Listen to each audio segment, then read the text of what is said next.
Hello guys, আজকে special recipe চিংড়ি পোস্ত। তো চলো দেখে নেওয়া যাক চিংড়ি পোস্তটা কি করে করছি।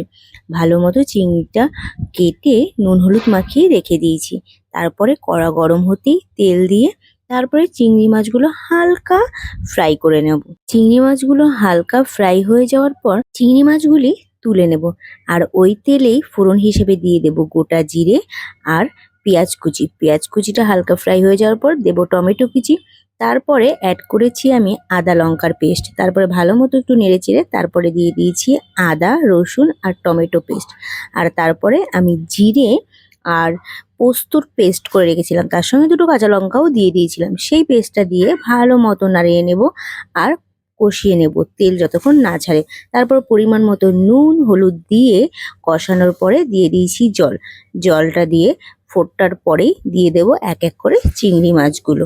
কম আঁচে কিছুক্ষণ রেখে তারপর দিয়ে দেব গরম মশলা আর নামিয়ে দিয়ে দিয়েছি ধনেপাতা। এর স্বাদ অতুলনীয় গরম ভাতের সাথে। একবার কিন্তু ট্রাই করে দেখ।